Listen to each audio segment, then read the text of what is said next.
Accountant के लिए जो इंटरव्यू में क्वेश्चंस पूछे जाते हैं, उसी सीरीज में ये थर्ड क्लास है। अब तक हमने टोटल 15 क्वेश्चंस और उनके आंसर्स पे डिस्कस किया था। तो सिर्फ ऐसा नहीं है कि ये इंटरव्यू की प्रिपरेशन है, ये आपकी जो बेसिक अकाउंटिंग जो नॉलेज है, जो सब्जेक्ट कंटेंट है, उसकी भी प्रिपरेशन है।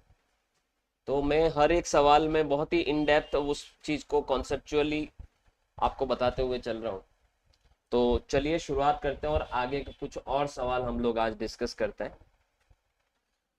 अगर हमसे ये पूछा जाए किसी भी इंटरव्यू में कि आप परपेचुअल या पीरियोडिक अकाउंटिंग या इन्वेंट्री सिस्टम से क्या समझते हैं, तो देखिए, इसका परपेचुअल इन्वेंट्री सिस्टम या पीरियोडिक इन्वेंट्री सिस्टम या अकाउंटिंग सिस्टम का मतलब ये होता है कि अकाउंटेंसी में जो आप अपनी बुक्स में जो रिकॉर्ड मेंटेन करते हो, आप रिकॉर्ड को लिखते हो और एक समय के पश्चात आप उन रिकॉर्ड से कुछ रिपोर्ट्स क्रिएट करते हो।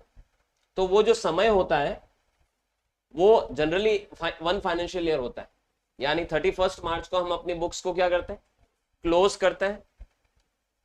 हम अपनी सारी की सारी जो एक्सपेंसेस होते हैं, हमारी जो इनकम होती है, उसको हम ट्रेडिंग और पीएनएल में ट्रांसफर करते हैं, इनकम स्टेटमेंट बनाते हैं, और उससे हम फाइंड आउट करते हैं कि हमने अपने बिजनेस में कितना प्रॉफिट या लॉस कमाया।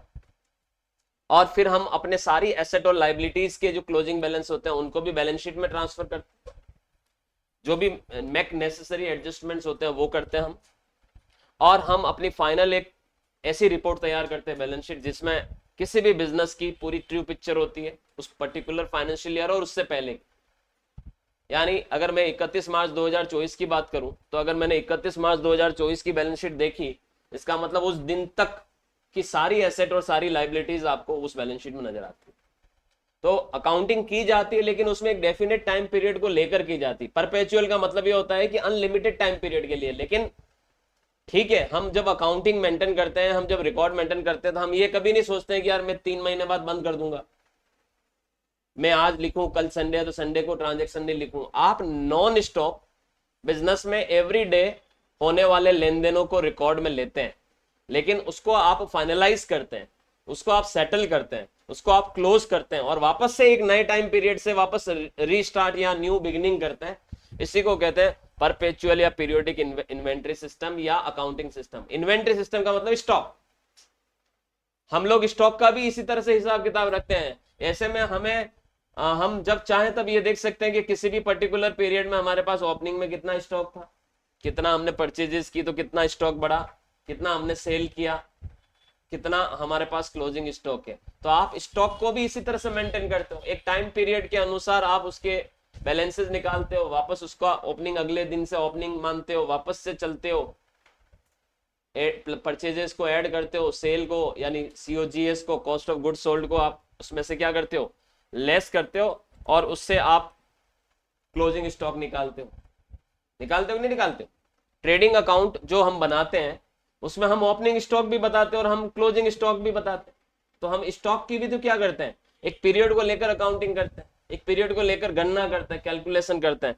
तो perpetual inventory system continuous basis पे जब आप अकाउंट्स मेंटेन करते हो उसे कहते हैं, और पीरियोडिक इन्वेंट्री सिस्टम जो आप पीरियोडिकली उन अकाउंट्स को एडजस्ट करते हो, और कंटिन्यूअस ही रहती है, ब्रेक तो आप लगा ही नहीं सकते। अकाउंटिंग में ऐसा नहीं है कि यार अपनी मर्जी के ट्रांजेक्शन को रिकॉर्ड किया और जो हमें नहीं पसंद है उनको हमने नहीं रिकॉर्ड किया, ऐसा हम नहीं कर सकते। अगर ऐसा किया तो अकाउंटिंग आपको ट्रू पिक्चर कभी नहीं देगी। अकाउंटिंग ट्रू पिक्चर आपको तभी देगी अपने बिजनेस की, जब आप सारे ट्रांजेक्शन्स को रिकॉर्ड में भी लेते हैं और उनको एक टाइम पीरियड के दौरान क्लोज करके आप अपना जो भी रिजल्ट देखना चाहते हो उसे देखते हो, याद रखिएगा। तो अकाउंटिंग में परपेचुअल बेसिस पर ही हम अकाउंटिंग करते हैं, हम उसे लाइफ टाइम अनलिमिटेड टाइम के लिए ही अकाउंटिंग करते हैं, लेकिन पीरियोडिक वे में हमने उस सिस्टम को बनाया हुआ है जहां पर हम हर एक थोड़े थोड़े समय में उसको क्लोज करते हैं, वापस रीस्टार्ट करते हैं, क्लोज करते हैं और रिस्टार्ट करते हैं। और उसी क्लोज इसलिए भी करते हैं क्योंकि टैक्सेशन के पॉइंट ऑफ व्यू से भी ये बहुत इंपॉर्टेंट हो जाता है। आप किस बिहाफ पर इनकम टैक्स चुकाओगे गवर्नमेंट को अगर आप क्लोज ही नहीं करोगे तो आपको ईयरली बेसिस पे अपने अकाउंट्स को क्लोज भी करना होगा, और उसके आधार पे आपका जो भी प्रॉफिट या लॉस हुआ है उसके आधार पे आपको इनकम टैक्स भी चुकाना। जीएसटी भी आपको पीरियोडिक बेसिस पे अकाउंटिंग करते हो तभी आपको सामने समझ में आता है कि भैया आपको कितना जीएसटी देना है। जैसे मंथली मुझे कितना जीएसटी देना है, पूरे महीने भर की सेल के आधार पे तो कैलकुलेट होगा वो, तो आपको पीरियोडिसिटी तो रखनी पड़ेगी, लेकिन पीरियोडिसिटी रखने का सिर्फ यही मीनिंग होता है कि हम किसी डिसीजन पे पहुंच सके, अदरवाइज अकाउंटिंग तो नॉन स्टॉप ही चलती है, याद रखिएगा। एक वर्ड आया यहाँ प्रीमाइसिस, हो सकता है आपको कभी अपनी बुक्स में प्रीमाइसिस वर्ड इस्तेमाल करते हुए देखने को मिले, तो what do you mean by premises? देखिए प्रीमाइसिस का मतलब होता है जगह, हिंदी में से क्या कहते हैं, जगह। प्रीमाइसिस का मतलब होता है आपका जो भी बिजनेस प्लेस है उसी को हम प्रीमाइसिस कहते हैं, लैंड एंड बिल्डिंग। अगर बुक्स में प्रीमाइसिस दिख रही है इसका मतलब या तो आपकी खुद की लैंड या बिल्डिंग है जिसे आपने अपनी एसेट बता रखा है, बैलेंस शीट में फिक्स्ड एसेट्स में दिखती है, या फिर आपने कोई लीज होल्ड प्रॉपर्टी भी ले रखी है, लीज पे भी ले रखी है, तो उसे भी आप अपने एसेट दिखाते हो। तो प्रीमाइसिस मतलब क्या होता है, प्लेस ऑफ बिजनेस, जगह, बिजनेस की जगह को हम प्रीमाइसिस कहते हैं। और अगर हमारी बैलेंस शीट में प्रीमाइसिस वर्ड नजर आ रहा है इसका मतलब बिजनेस प्लेस या तो हमारा है या हमने लीज पे ले रखा है, क्योंकि अगर रेंटेड होता तो कभी भी आपकी एसेट में प्रीमाइसिस दिखती नहीं, रेंट चुकाते हो एवरी मंथ, तो आपकी खुद की एसेट तो है ही नहीं। तो प्रीमाइसिस क्या होती है हमारे लिए, फिक्स्ड एसेट्स होती है, याद रखिएगा। लैंड एंड बिल्डिंग को ही आप प्रीमाइसिस कह सकते हो। आपकी फैक्ट्री है तो आपकी प्रीमाइसिस है, आपकी दुकान है तो आपकी प्रीमाइसिस है, आपका शोरूम है तो आपकी प्रीमाइसिस है, आपका कोई कारखाना है तो आपकी प्रीमाइसिस है, आपका ऑफिस है तो आपकी प्रीमाइसिस है। अगर आपका स्वयं का है तो, या आपने लीज पे ले रखा है तो। अगर आपने लीज पे ले रखा होगा तो डेफिनेटली आपको यह वर्ड जरूर लगाना होगा, लीज होल्ड प्रीमाइसिस।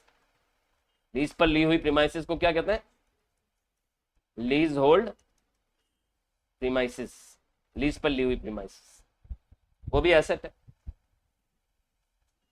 अच्छा, खुद की प्रीमाइसिस में और लीज होल्ड प्रीमाइसिस में क्या फर्क होता है बताओ? जैसे बैलेंस शीट में दोनों ही फिक्स्ड एसेट्स में दिखती है, लेकिन क्या डिफरेंस है? खुद की में जैसे ये एसेट और ये लायबिलिटी बैलेंस शीट है, इसमें अगर मेरी खुद की ऑन प्रीमाइसिस है, मेरी ऑन प्रीमाइसिस है, तो उसमें और लीज पर ली हुई प्रीमाइसिस में क्या डिफरेंस देखने को मिलेगा?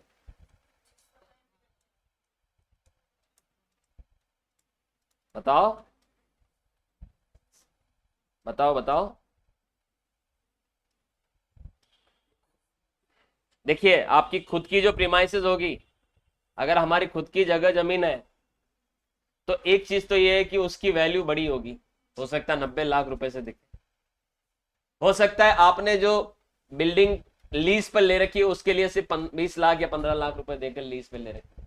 तो आपको एक डिफरेंस तो ये देखने को मिलेगा कि अगर मेरी खुद की प्रीमाइसिस है तो उसका अमाउंट ज्यादा होगा और लीज पर लिया हुआ का अमाउंट कम होगा, क्योंकि वो एक तरह से लीज पर जो आपने पैसा दे रखा है वो सिर्फ डिपॉजिट अमाउंट दे रखा है। आप कोई बिल्डिंग की वैल्यू थोड़ी लीज पे दे दोगे, अगर 90 लाख देना तो मेरी क्यों नहीं ले लूं? तो लीज पे या जब हम कोई किराए पर कोई डिपॉजिट देते हैं तो उस डिपॉजिट की राशि उतनी थोड़ी होती जितनी उस बिल्डिंग की राशि होती, तो ऐसे केस में ये वैल्यू आपको एक कम होगी। दूसरी बात ये होगी कि जिस दिन आपका लीज का समय खत्म होगा और आपको ये पैसा वापस चुकाना है, ये एकदम से राशि जीरो हो जाएगी, यानी ये एसेट हट जाएगी आपकी बुक से। लीज होल्ड प्रीमाइसेस सिर्फ उस समय तक आपकी एसेट में दिखेगी जब तक आपका लीज पीरियड चल रहा है। लीज पीरियड खत्म होते ही जब आपको वो राशि चुकानी पड़ेगी तो ये अमाउंट एकदम से आपकी बुक से हट जाएगा, याद रखिएगा। समझ रहे? अच्छा, कुछ लोगों का ये भी सवाल होता है कि सर अगर मान लो मेरे पास मेरी बिल्डिंग है और 90 लाख रुपए की बिल्डिंग है, तो क्या मैं उस पर डेप्रिसिएशन चार्ज कर सकता हूं? 101% कर सकते हो, 101%। इनकम टैक्स डिपार्टमेंट ने भी बिल्डिंग के ऊपर 3 अलग अलग कैटेगरी डिसाइड की है, यानी अगर रेसिडेंशियल बिल्डिंग्स है तो 5% डेप्रिसिएशन लगाओ एवरी ईयर, कमर्शियल बिल्डिंग है तो 10% लगाओ, और अगर आपकी टेम्पररी कंस्ट्रक्शन है तो 40% डेप्रिसिएशन एवरी ईयर चार्ज करो आप, याद रखिएगा। इनकम टैक्स ने भी इसको कितने ब्लॉक में, ये ब्लॉक है सब, हमेशा डेप्रिसिएशन ब्लॉक ऑफ एसेट के हिसाब से लगता है, तो इनकम टैक्स ने भी इसको 3 ब्लॉक में बांटा है। रेसिडेंशियल बिल्डिंग्स है तो 5%। अब आपका ये भी एक सवाल उठेगा कि सर बिजनेस में रेसिडेंशियल बिल्डिंग का क्या लेना देना? इसका मतलब तो मैं मेरे घर का भी डेप्रिसिएशन बिजनेस में चार्ज कर सकता हूं? कतई नहीं, नहीं कर सकते। बिजनेस में रेसिडेंशियल बिल्डिंग का मतलब ये नहीं है कि आपका पर्सनल घर जिसमें आप रहते हैं। रेसिडेंशियल बिल्डिंग का मतलब ये होता है कि अपने एम्प्लॉयज के रहने के लिए आपने कोई क्वार्टर्स डेवलप कर रखे हैं, कोई बिल्डिंग बना रखी है, कोई फ्लैट्स बना रखे हैं या खरीद रखे हैं जिसमें आपके स्टाफ रहता है, तो वो रेसिडेंशियल बिल्डिंग है। तो बिजनेस यूज में ही रहा है ना, कौन रह रहा है उसमें? स्टाफ रह रहा है, एम्प्लॉयज रह रहे हैं, वर्कर रह रहे हैं, तो ऐसे केस में उस पर 5% डेप्रिसिएशन लगाया जा सकता है। दुकान है, कारखाना है, फैक्ट्री है तो 10%, और टेम्पररी कंस्ट्रक्शन है तो 40% डेप्रिसिएशन आप चार्ज कर सकते हो, याद रखिए। ठीक है, अब बात करते हैं। तो सीधी सीधी बात है कि अगर बिल्डिंग है तो हम उसका डेप्रिसिएशन क्लेम कर सकते हैं, याद रखिएगा। किसमें? इनकम टैक्स में। किसमें? इनकम टैक्स में। ठीक है।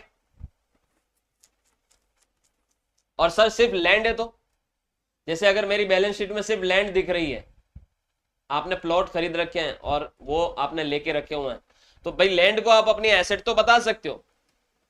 अगर आपने बिजनेस में कोई लैंड खरीदी हुई, जमीन खरीद के रखी हुई है, आप एसेट तो बता सकते हो, लेकिन आप डेप्रिसिएशन क्लेम नहीं कर सकते। लैंड पे डेप्रिसिएशन नहीं लगता। अगर आपने उस पर कोई कंस्ट्रक्शन करवाया होता तो उसकी वैल्यू बढ़ जाती, तो आप उस पर डेप्रिसिएशन चार्ज कर सकते थे, अदरवाइज आप नहीं चार्ज कर सकते। लैंड पे आप डेप्रिसिएशन क्लेम नहीं कर सकते, याद रखिए। कोई प्लॉट या लैंड आपके पास बिजनेस में पड़ा हुआ है, वो यूं का यूं पड़ा रहेगा, ना उसकी एसेट की वैल्यू बढ़ेगी ना कम होगी, ना आप उसे एप्रिसिएट करोगे। वैसे तो कोई व्यापारी एप्रिसिएशन नहीं करता कि बुक्स में हर साल एसेट की क्या करता हो, बढ़ोतरी करता हो। एप्रिसिएशन कोई नहीं करता, याद रखिएगा। डेप्रिसिएशन सभी लगाते हैं, डेप्रिसिएशन का बेनिफिट सभी को चाहिए, क्योंकि उससे आपका प्रॉफिट कम होता है और इनकम टैक्स लायबिलिटी आपकी रिड्यूस होती है। तो डेप्रिसिएशन तो आप लेने की पूरी कोशिश करते हो, ज्यादा से ज्यादा लेने की कोशिश करते हो, लेकिन एप्रिसिएशन कोई नहीं दिखाता है, क्योंकि एप्रिसिएशन दिखाओगे तो आपकी इनकम होगी और आपको टैक्स देना पड़ेगा उस पर, तो आप एप्रिसिएट क्यों करोगे किसी भी एसेट को? तो लैंड अगर मान लो मैंने कोई प्लॉट 40 लाख में खरीदा, तो मेरी बुक्स में, बैलेंस शीट में वो जो लैंड है वो 40 लाख से मैं दिखा दूंगा, और वो 5 साल बाद भी मेरी बैलेंस शीट में 40 लाख से दिखेगी, भले उसकी एक्चुअल वैल्यू 2 करोड़ रुपए होगी, उसकी मार्केट वैल्यू कितनी होगी, लेकिन मैं तो 40 लाख से दिखाऊंगा। मैं एप्रिसिएशन को कभी भी यहां पर नहीं शो करूंगा, याद रखिएगा। कोई नहीं बताता एप्रिसिएशन, जबकि कुछ ऐसी एसेट्स होती है जो समय के साथ एप्रिसिएट भी होती है। इन्वेस्टमेंट्स एप्रिसिएट होते हैं, याद रखिएगा। फिक्स्ड एसेट्स डेप्रिसिएट होती है, लेकिन इन्वेस्टमेंट्स एप्रिसिएट होते हैं। तो आपको उन पे आप एप्रिसिएशन नहीं दिखा पाते हैं या नहीं दिखा सकते हैं। पाते तो हैं, आप दिखाओगे इनकम टैक्स मना नहीं करेगा, वेलकम करेगा, और लेकिन हम नहीं दिखाते, राइट। लेकिन एक आधा इन्वेस्टमेंट ऐसा भी होता है जिसमें हमें एप्रिसिएशन दिखाना पड़ता है, भले वो हमारे हाथ में नहीं आए, लेकिन हमें उसे दिखाना पड़ता है। बताओ कौन कौन सा? देखिए, अकाउंटेंट बनने जा रहे हो, कॉमर्स के स्टूडेंट हो, भले ही नहीं हो, अकाउंट में करियर बनाना है, ये सारी चीजें जो मैं बोल रहा हूं, एक एक चीज बहुत इंपॉर्टेंट रोल प्ले करती है। इतना डिटेल्ड में आपने नहीं पढ़ा होगा, है ना। डेबिट क्रेडिट कराया गया होगा, रिपोर्ट्स बनाना सिखाया गया होगा, रट्टा मार आप धीरे धीरे धीरे धीरे धीरे पास आउट होते गए होंगे। आप मुझे बताओ, आपने कभी ऐसा सुना कि कुछ ऐसी चीजें भी होती है जिन पर हम एप्रिसिएशन हमें दिखाना पड़ता है जबकि हमें मिला नहीं, और उस पर हमें इनकम टैक्स लायबिलिटी अगर बनती है तो चुकानी भी पड़ती है? मैं बता रहा हूं ऐसी चीजें भी होती है जिसे आपको एप्रिसिएट करना पड़ता है। डेप्रिसिएशन तो सबने सुना, एप्रिसिएशन। अब मैं बताता हूं, अभी मैं बात कर रहा था इन्वेस्टमेंट्स की, किसकी? अब आप सोचो, आपने बैंक में 50 लाख रुपए की एफडी करवा रखी, फिक्स डिपॉजिट। सुनना मेरी बात, तो एफडी आपके लिए इन्वेस्टमेंट है। मान लो आपने 50 लाख रुपए की एफडी करवा रखी है और 8% ब्याज पर एफडी करवा रखी है, और ये जो ब्याज है ये याद रखिएगा कम्युलेटिव ब्याज है। कम्युलेटिव क्या होता है? कम्युलेटिव का मतलब होता है उसी अमाउंट में जुड़ता जाएगा हर साल। कम्युलेटिव एफडीज ही होती है। नॉन कम्युलेटिव के लिए हमें ऑप्शन, पे आउट वाला ऑप्शन लेना होता है। जब हम बैंक के पास जाते हैं, एफडी कराते हैं, तो हमें अगर हर साल ब्याज चाहिए अपने सेविंग अकाउंट में, तो हम नॉन कम्युलेटिव एफडी करवाते हैं, तो जो ब्याज बनता है वो हमारे अकाउंट में आ जाता है। लेकिन ज्यादातर केसेस में बैंक आपको कम्युलेटिव एफडी बना के देता है। तो अगर आपने 5 साल 7 साल 10 साल के लिए एफडी बनाई, तो वो जो हर साल ब्याज बनेगा बैंक आपके उसी एफडी अकाउंट में क्रेडिट कर देगा। और कम्युलेटिव एफडी हम लोग इसलिए भी करवाते हैं क्योंकि उसके ऊपर कंपाउंड इंटरेस्ट की कैलकुलेशंस होती है। पहले साल का ब्याज आपकी एफडी के अमाउंट में जुड़ेगा, तो दूसरे साल जुड़ा हुआ ब्याज के साथ आपको ब्याज मिलेगा। तो वो आपको एक तरह से चक्रवर्ती ब्याज बोलते हैं ना उसको, तो आपको कंपाउंड इंटरेस्ट मिलता, वो एक बेनिफिट होता है कि ब्याज पे भी ब्याज मिलना चालू हो जाता है। तो इसलिए हम लोग कम्युलेटिव एफडी कराते हैं। तो एफडी अगर मेरी बुक्स के अंदर 50 लाख रुपए से है, मैंने कराई, मान लो इस साल कराई, तो मेरे इन्वेस्टमेंट में मैंने दिखा दिया कितना, 50 लाख। अब 50 लाख का 8% होता है साल का, बताओ कितना होता है? 4 लाख। कितना? 4 लाख। ठीक है, 4 लाख रुपए का मुझे ब्याज मिलना है। बैंक वो 4 लाख रुपए का ब्याज मेरी उस एफडी के अमाउंट में जाके जोड़ देने वाला। हालांकि पूरा 4 लाख नहीं जुड़ेगा, उस पर 10% टीडीएस काट के 3,60,000 जुड़ जाएगा। यानी आपकी एफडी का बैलेंस हो जाएगा 53,60,000। अब ये पैसा आपको सेविंग अकाउंट में तो आया ही नहीं, ये तो उसी एफडी में ऐड हो गया, और 40,000 रुपए का ब्याज आपके नाम से इनकम टैक्स डिपार्टमेंट के पास पहुंच गया। 10%, जितना ब्याज का इनकम होता है उसका 10%। अब आपको भले ही वो ब्याज नहीं मिला है, वो ब्याज तो आपको 5 साल पूरे होने पे, 7 साल पूरे होने पर, टर्म है, जो टाइम पीरियड है एफडी का, वो पूरे होने पर मिलेगा, लेकिन फिर भी आपको 4 लाख रुपए से ब्याज की इनकम दिखानी पड़ेगी। और 4 लाख रुपए आप ब्याज की इनकम दिखाओगे और अपनी बुक्स में एक एंट्री करोगे, वो एंट्री ये होगी, उस या तो आप एक्रूड इंटरेस्ट अकाउंट डेबिट करके टू इंटरेस्ट ऑन एफडी को क्रेडिट कर दोगे, या फिर आप उसी फिक्स डिपॉजिट में इस राशि को जोड़ दोगे। फिक्स डिपॉजिट अकाउंट डेबिट कितने से? 4 लाख से टू इंटरेस्ट। अब देखिए एफडी में 4 लाख से नहीं जुड़ेगी, सॉरी ये थोड़ा सा गलत कर दिया मैंने। एफडी में 3,60,000 रुपए से वो राशि जुड़ेगी। और एक और चीज है TDS on FD, TDS on interest, interest पे टीडीएस बैंक काटेगा, तो ये भी आप अपनी एसेट बताओगे 40,000 से, 40,000 से। और to interest on bank deposit 4 lakh, ये दिखाओगे। तो ऐसे में क्या होगा, जैसे ही आप ये एंट्री करोगे फाइनेंशियल ईयर के एंड में, आपके पास ब्याज तो मिला ही नहीं, ब्याज तो आया ही नहीं, वो तो एफडी में जाके क्या हो गया, ऐड हो गया। आपका अगले फाइनेंशियल ईयर के ओपनिंग में एफडी का बैलेंस कितना हो जाएगा? 53,60 हो जाएगा। फिर इसी तरह से दूसरा साल चलेगा, इसी तरह से तीसरा साल चलेगा, इसी तरह से चौथा साल चलेगा, तो आपका एफडी का अमाउंट धीरे धीरे क्या होता जाएगा, बढ़ता जाएगा। जबकि आपके अकाउंट में तो पैसा आया ही नहीं, लेकिन एफडी का अमाउंट बढ़ता जा रहा है और आपको इनकम भी दिखानी पड़ेगी। तो चाहे वो किसी प्रकार की फिक्स डिपॉजिट्स या डिपॉजिट एसेट हो हमारे पास, या हमारे पास कोई शेयर्स वगैरह पे डिविडेंड की इनकम हो रही है हमारी, ठीक है, ये हमें दिखानी पड़ेगी। हालांकि डिविडेंड तो आपको मिलेगा, खाते में आता है, लेकिन एफडी का ब्याज आपके अकाउंट में नहीं आता है, वो उसी एफडी अकाउंट में जाता है। फिर भी आपको इनकम दिखाकर उस पर टैक्स देना पड़ेगा, और टैक्स तो ऑलरेडी आप दे चुके हो 40,000 रुपए, जो पहुंच गया गवर्नमेंट के पास टीडीएस के रूप में। तो कभी भी ध्यान देना, वैसे तो किसी भी एसेट पर हम एप्रिसिएशन नहीं दिखाते हैं, लेकिन डिपॉजिट्स जो होते हैं एफडी और आरडी, उस पर आपको धीरे धीरे करके हर साल जैसे जैसे वो आगे बढ़ेगी वो एप्रिसिएट होती जाएगी, और उसकी इनकम आपको दिखानी पड़ेगी। क्यों एप्रिसिएट होगी? क्योंकि ब्याज जुड़ेगा उसमें, ब्याज की वजह से उसकी वैल्यू क्या होगी, बढ़ जाएगी। ऑलराइट, आगे बढ़ते। वैसे तो ये सवाल आजकल नहीं पूछा जाता है, क्योंकि जीएसटी आने के बाद थोड़ा वेट गौण हो गया है, लेकिन फिर भी पूछा जा सकता है कि वेट क्या होता है और इसकी फुल फॉर्म क्या होती है। तो सर वेट इंतजार होता है ना, और फुल फॉर्म ये होती है कि मिलने दो, फिर बताता हूं इंतजार किसे करें। VAT है ना, वैल्यू एडेड टैक्स, इसी का इंप्रूव्ड सिस्टम जीएसटी है। राज्य के भीतर यानी इंट्रा स्टेट सेल परचेज करने पर वेट लगता था 2017 से पहले। वेट को ही रिप्लेस किया किसने? जीएसटी ने। हालांकि कुछ कमोडिटीज पर आज भी वेट लगता है, अल्कोहल, पेट्रोलियम प्रोडक्ट्स, इन पे आज भी वेट लगता है। तो ऐसा नहीं कि वेट खत्म हो गया, आज भी कुछ कमोडिटीज वेट के अंतर्गत ही है, समझ रहे हैं। तो वैल्यू एडेड टैक्स मूल्य संवर्धित कर राज्य सरकारें लगाती थी, आज भी लगाती कुछ कमोडिटीज पर, और वेट की रेटें और वेट के जो नियम है राज्य वाइज अलग अलग होते हैं, याद रखिएगा। राजस्थान का अलग होगा तो महाराष्ट्र का अलग होगा, गुजरात का अलग होगा, याद रखिएगा। तो हर स्टेट के वेट एक्ट है, तो जैसे राजस्थान वेट एक्ट है तो आर वेट एक्ट, उसके अनुसार सारे जो वेट में निर्णय हैं और सारे जो रूल्स हैं वो बनाए जाते हैं, याद रखिएगा।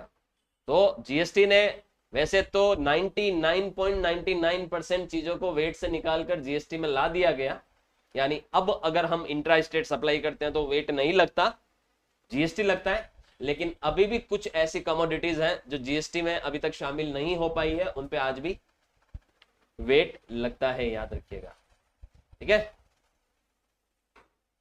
और भारत में अब जीएसटी आया है, लेकिन कई सारे ऐसे देश हैं, चाहे वो यूरोपियन कंट्रीज हो, चाहे वो अरेबियन कंट्रीज हो, उनमें मतलब वैल्यू एडेड टैक्स ही लगता है, याद रखिएगा, वेट ही लगता है। आपको वहां पर वेट ही देखने को मिलेगा। अपने यहाँ जैसा जीएसटी देखते हैं अपन, वहां पर आपको वेट देखने को मिलेगा। क्लियर? अगर आपने वेट वसूला है, कलेक्ट किया है, तो वो आपकी लाइबिलिटीज है, ड्यूटीज एंड टैक्सेस है, याद रखिएगा। अगर आपने वेट चुकाया है तो इसमें भी इनपुट मिलती है, तो वो आपकी एसेट है, याद रखिएगा। आप अपनी लाइबिलिटीज सेट ऑफ कर सकते हो उसको। अब एक सवाल और आता है मेरे से, हालांकि कभी किसी ने पूछा नहीं, लेकिन मैं आपसे पूछने जा रहा हूं, बताता हूं। मान लो मेरे दो बिजनेस है, मेरा पेट्रोल पंप भी है और मेरा रेस्टोरेंट भी है। रेस्टोरेंट में मुझे मेरी जीएसटी की लाइबिलिटी बनती है, और पेट्रोल के केस में मेरा वेट का लेन देन होता है। तो क्या मैं, मान लो मेरे पास वेट की इनपुट पड़ी हुई है, तो क्या मैं जीएसटी की आउटपुट से उसको क्रॉस एडजस्ट कर सकता हूं? अब ये सवाल,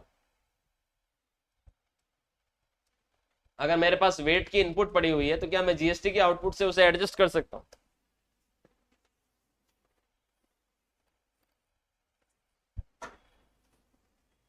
जबकि यूं देखे तो दोनों ही टैक्स एक ही है, दोनों ही सेल टैक्स है, दोनों ही इंट्रा स्टेट सप्लाई पे लगते हैं, लेकिन बस लो अलग है और कमोडिटीज अलग है। तो आपस में क्या एडजस्ट कर सकते हो?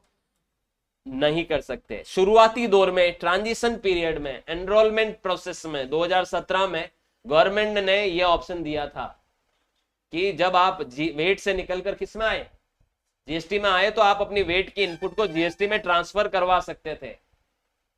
उसके लिए आपको ट्रांस 1 और ट्रांस 2 फॉर्म के ऑप्शंस दिए गए थे, जो अब नहीं है। यानी उस वक्त आपके पास अगर कोई इनपुट थी तो आप उसको ट्रांसफर करवा के जीएसटी के इनपुट में कन्वर्ट कर सकते थे, लेकिन अब ये ऑप्शन नहीं है। यानी आज की तारीख में आपको दोनों बिजनेस के सेगमेंट को अलग अलग रखना पड़ेगा और बिल्कुल ही अलग अलग चलना पड़ेगा, आपस में क्रॉस एडजस्ट नहीं कर सकते, याद रखिएगा।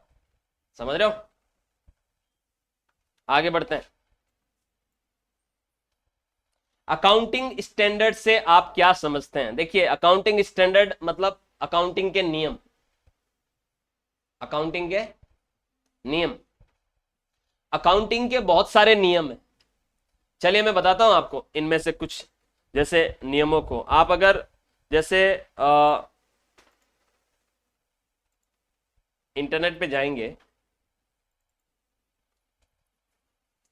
गूगल पे जाना, और वहां पर आपको अकाउंटिंग स्टैंडर्ड लिखना है खाली, ठीक है, अकाउंटिंग स्टैंडर्ड्स। और आप जैसे ही यहां पर ये देखिए आईसीआई की वेबसाइट पे चले जाना,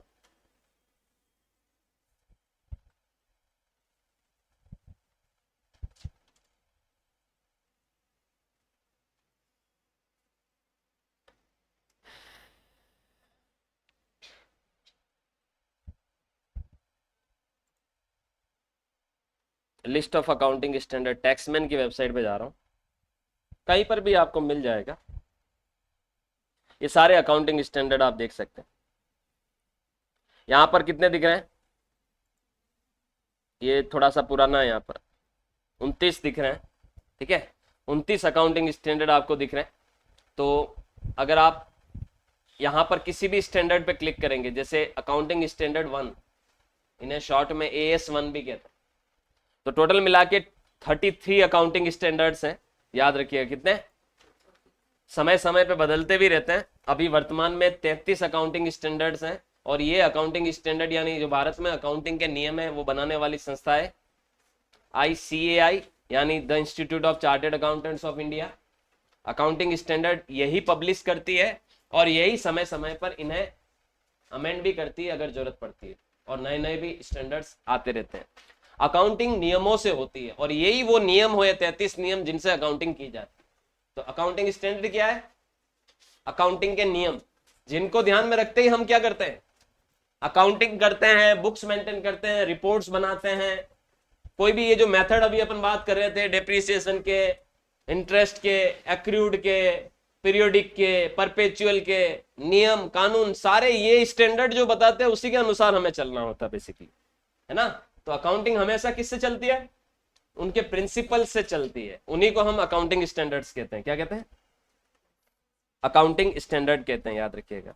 अगर आप लोग वास्तव में मेहनत करना चाहते हो तो आप लोगों को एक होमवर्क है, वो होमवर्क ये है कि आपको ये सारे के सारे अकाउंटिंग स्टैंडर्ड की लिस्ट अपनी कॉपी में उतारनी। AS1 किसके लिए होता है? Disclosure of accounting policy. AS2 किसके लिए होता है? Valuation of inventory. इनमें से कुछ बहुत इंपॉर्टेंट होते हैं। AS3 किसके लिए होता है? Cash flow statement. AS4 किसके लिए होता है? कंटिजेंट लाइबिलिटीज वगैरह के लिए, है ना। तो इन सब के स्टैंडर्ड्स बने हुए हैं।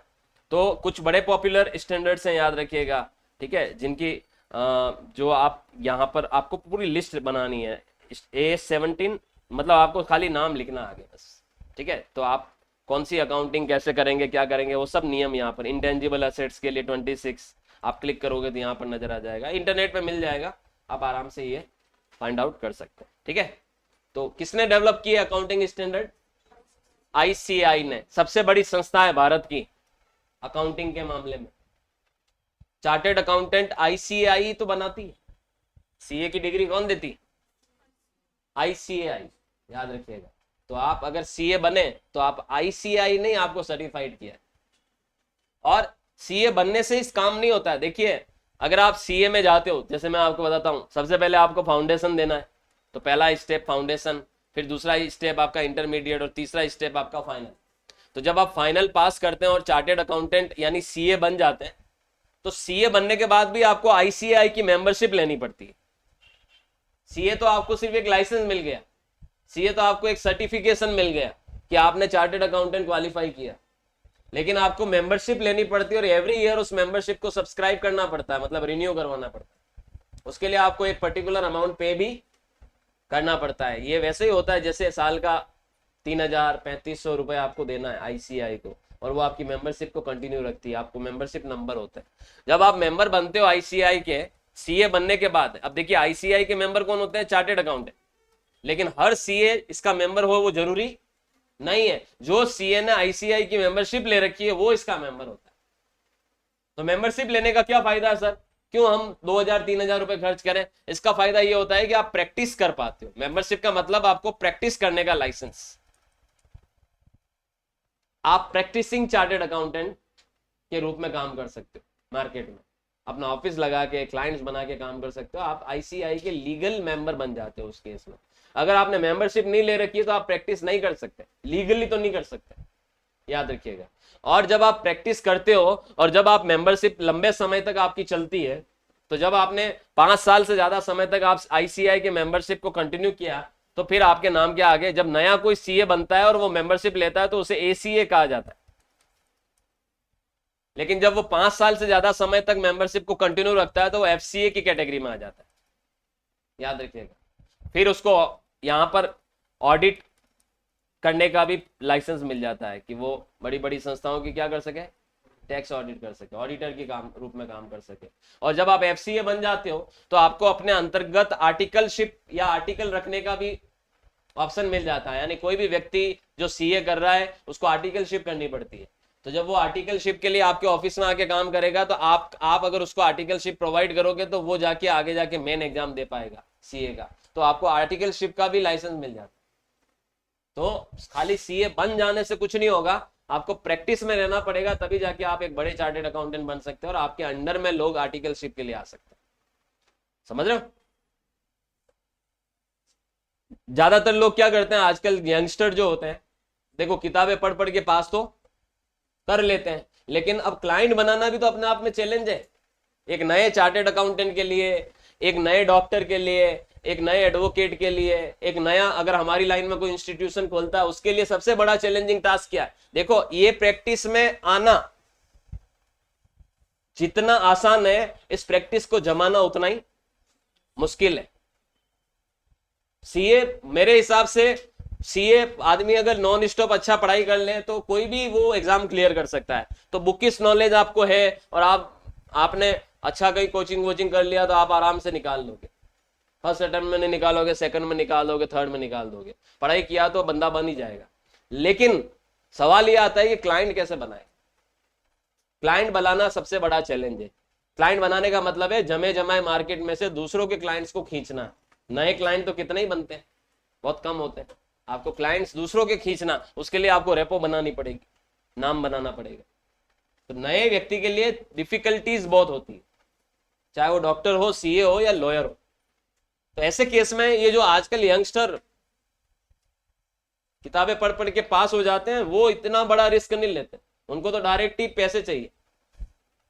उनको ये वो यूं देखते हैं यार मैं ऑफिस लगाऊं, क्लाइंट कैसे बनाऊं, ये मेरे को इनकम नहीं होगी, कम होगी, कहां से लाऊंगा क्लाइंट। उनको मेहनत नहीं करनी, उनको तो डायरेक्ट अभी सीए बन गया हूं तो मैं तो 10 लाख से नीचे के पैकेज पे काम नहीं करूंगा, तो मैं अपना ऑफिस में मुझे क्या ही मिलना है, कहां से मिलेंगे क्लाइंट्स। तो वो लोग क्या करते हैं, कंपनियां ज्वाइन कर लेते हैं, कॉर्पोरेट्स में चले जाते हैं, नौकरियां करते हैं वहां। क्या करते हैं, बड़ी बड़ी ऑडिट फर्म्स में चले जाते हैं, बड़ी बड़ी कंपनी में अकाउंट्स में चले जाते हैं, वहां जॉब्स करते हैं। क्योंकि जॉब में तो उनको सैलरी मिल जाती, रिस्क कुछ है नहीं, मेहनत कुछ करनी नहीं है। तो मैक्सिमम जो नई जनरेशन आ रही है वो क्या करते हैं, वो जॉब में चले जाते हैं। अच्छा जॉब में भी अगर जैसे क्या होता है कि जैसे बाहर की भी बहुत सारी कंपनियां हैं जो उनको खींच लेती है, तो दूसरे देशों में चले जाते हैं, वहां पर सेटल हो जाते हैं, अच्छा पैसा मिल रहा होता तो प्रैक्टिस में नहीं उतरते। अब प्रैक्टिस में अगर नहीं उतर रहा तो आईसीआई का मेंबरशिप वो लेगा ही नहीं, उसको जरूरत ही नहीं। तो जो मेंबरशिप ले रहा है वो प्रैक्टिस करता है और प्रैक्टिस करके धीरे धीरे धीरे धीरे अपना क्लाइंटेज बनाता है। और कितने ही लोग जो होते हैं वो नए आज की तारीख में प्रैक्टिस करते ही नहीं है, डिग्री लेते हैं और जॉब पकड़ लेते हैं डिग्री के लिए। समझ रहा?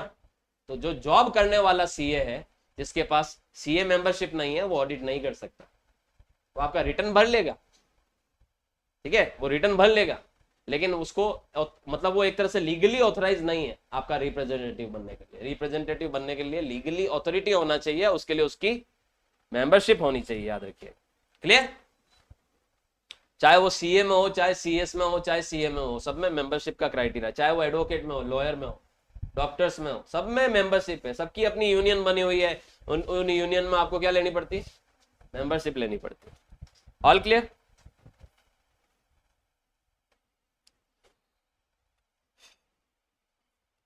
अकाउंटिंग इक्वेशन से आप क्या समझते हैं? देखिए ये तो मेरे हिसाब से जिसकी कॉमर्स में शुरुआत होती है उसको पहले दिन यही पढ़ाया जाता है।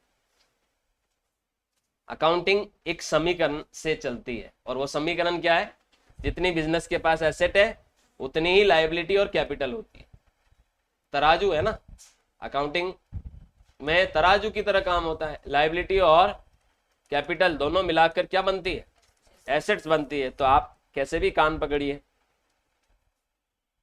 इसी पर पूरी अकाउंटिंग चलती है, निर्भर है।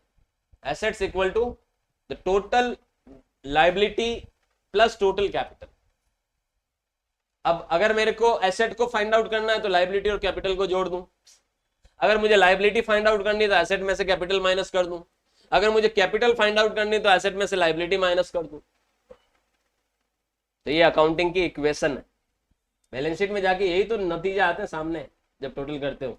एसेट की टोटल होती है, लायबिलिटी साइड की टोटल होती है। तो लायबिलिटी साइड में जो आउटसाइडर्स लायबिलिटी है वो भी होती है, और जो ऑनर लायबिलिटी, इनसाइडर्स लायबिलिटी वो भी होती है, कैपिटल होती है।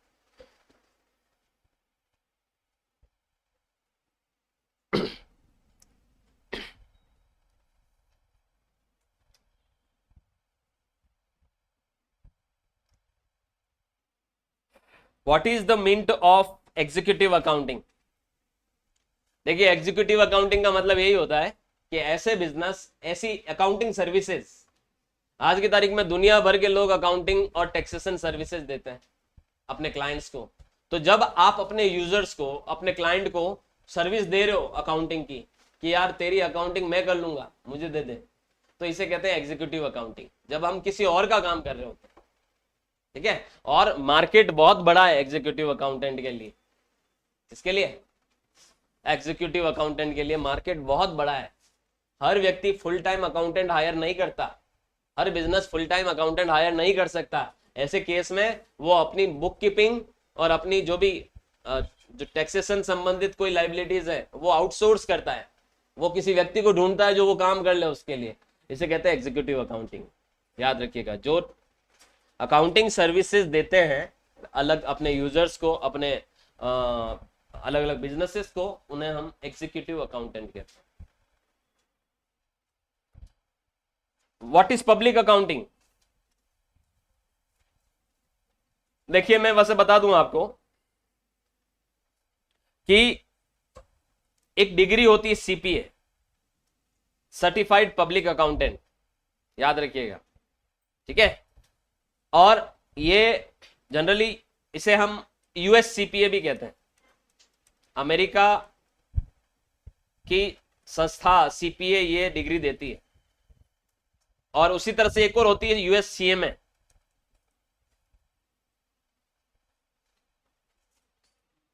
और एक और होती है एसीसीए, यूके की होती है एसीसीए, याद रखिएगा। ये कुछ ऐसी डिग्रियां होती है जो आजकल इनका इंडिया में भी बहुत क्रेज चल रहा है। एक और होती है आईएफआरएस,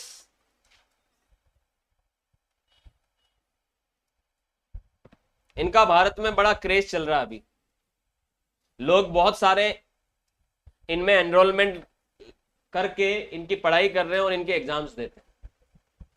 ये जो डिग्रियां होती है ये आपको प्रोफेशनल बनाती है, पब्लिक अकाउंटेंट बनाती है। ये भारत में आप ये मान के चलिए आप सीपीए बन गए तो this is almost equivalent to chartered accountant, और आपके अब्रोड के रास्ते खोल देती है, यूएस जाने के रास्ते ओपन कर देती है सीपीए। याद रखिएगा, बहुत इसका अभी क्रेज बढ़ता जा रहा है और धीरे धीरे और बढ़ता जाएगा विदेशी डिग्रियों का। इंडिया में जैसे होता है ना सीए, सीएस, सीएमए, आईसीडब्ल्यूए जिसको अपन कहते थे, सीएफए होता है इंडिया में, आईसीएफआई यूनिवर्सिटी कराती है, हैदराबाद की यूनिवर्सिटी। वैसे ही ये कुछ ऐसी डिग्रियां हैं जो अभी अभी में बहुत मार्केट इन्होंने बनाया है। हालांकि ये इनमें भी आपको उतना ही पढ़ाई करना पड़ता है जैसे आप सीए में करते हो, लेकिन जैसे सीपीए बनना इसलिए भी ज्यादा आसान सा मैं समझता हूं कि इसमें एक ही एग्जाम क्लियर करना होता है, इसमें वो आपको बरसों की मेहनत नहीं करनी है जैसे सीए में करते हो। तो अगर आप ग्रेजुएट है तो आप सीपीए में अपना एनरोलमेंट लीजिए, पढ़ाई करिए और एग्जाम दीजिए, पास हो गए तो आप सीपीए बन जाएंगे। क्लियर? तो याद रखिएगा आपको, देखिए इसका मैं आपको इंटरनेट पे भी बताता हूं। आप गूगल पे जाओगे और अगर आप यूएस सीपीए डालोगे, ठीक है, ऑफिशियल वेबसाइट,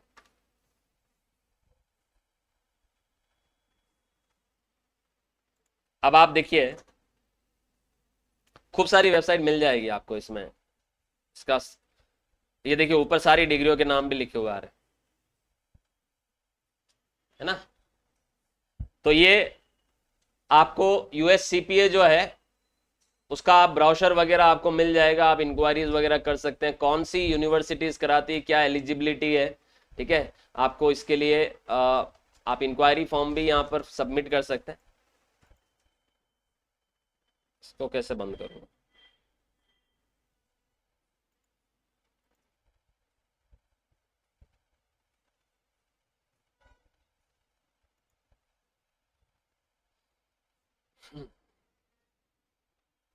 तो एक प्रोफेशनल डिग्री है जो आप इसको पास करके अपना यूनिवर्सल करियर भी बना सकते हैं। तो ऐसी ये कुछ ऐसी डिग्रीज हैं जिनकी बड़ी पॉपुलैरिटी अब बढ़ती जा रही इंडिया के अंदर भी। ठीक है, तो आपको ये इंटरनेट पे देखिए ढेरों लिंक्स मिल जाएंगे, थोड़ा सर्चिंग कर सकते हो, थोड़ा एग्जाम वगैरह के बारे में पता कर सकते हो, इसके सब मिल जाएगा कि भाई एसीसीए के लिए क्या करना है, सीपीए के लिए क्या करना है, सीएमए करना है तो उसके लिए क्या करना है, तो ये सब चीजें आप देख सकते, ठीक है।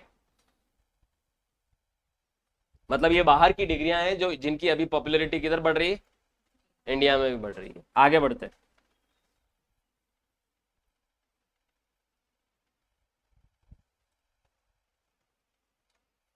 बैंक रिकॉन्सिलिएशन स्टेटमेंट क्या होता है, इसे शॉर्ट में BRS भी कहते हैं। ये शायद 11th या 12th में पढ़ाया भी गया होगा आपको। देखिए क्या होता है, किसी भी बिजनेस का बैंक के साथ लेन देन चलता रहता है। जैसे मैं अगर बात करूं बिजनेस और एक तरफ बैंक, आप बैंक में करंट अकाउंट खुलवाते हो और आप उसमें पैसा जमा कराते रहते हो, निकालते रहते हो।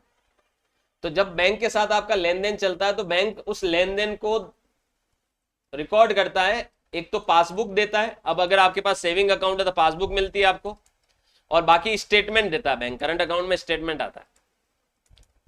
तो इन पासबुक और स्टेटमेंट में हमें यह पता चलता है कि बैंक के साथ जो हमारे लेन देन हो रहे हैं वो उनके पूरे रिकॉर्ड होते हैं। कई बार ऐसा होता है कि आपकी बुक में कोई एंट्री नजर आ रही है, आपने जो की वो आप कोई सॉफ्टवेयर यूज कर रहे हो, उसमें आप एंट्री कर रहे हो और इधर दिख ही नहीं रही स्टेटमेंट में।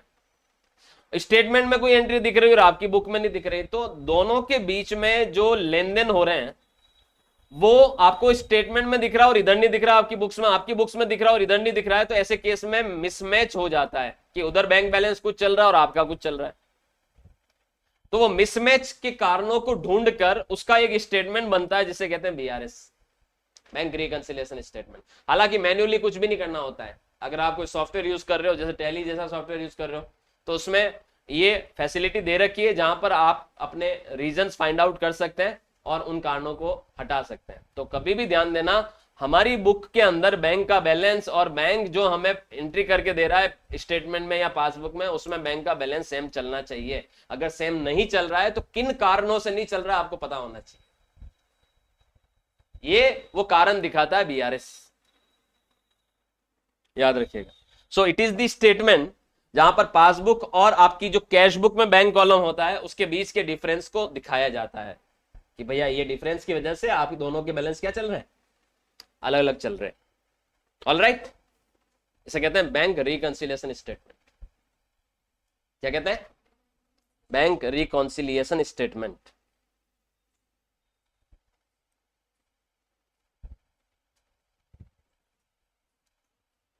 सो ये थे आज की क्लास के 10 सवाल जिन पर हमने थोड़ी डिटेल में डिस्कशन किए हैं और इनमें काफी सारी चीजें आपको नई सीखने को मिली होगी, है ना।